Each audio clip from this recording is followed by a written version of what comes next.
নমস্কার বন্ধুরা, আমি মৌসুমি।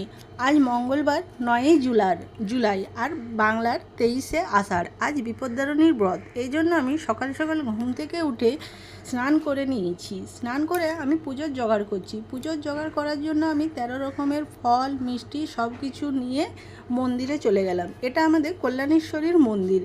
এখানে স্বয়ং মহাদেব এবং বজরংবলীও উপস্থিত থাকেন।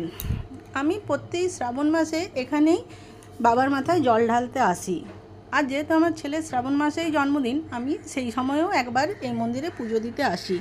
তারপরে আমি বাড়িতে এসে বাড়ির ঠাকুরকেও ভোগ নিবেদন করে দিলাম। তারপরে ছেলের হাতে তাগা বেঁধে দিলাম।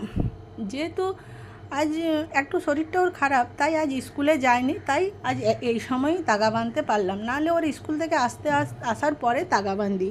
তো এরপর যেহেতু এই সময় ওর বাবা অফিসে থাকে, ছেলেও আমার হাতে তাগা পরিয়ে দিল।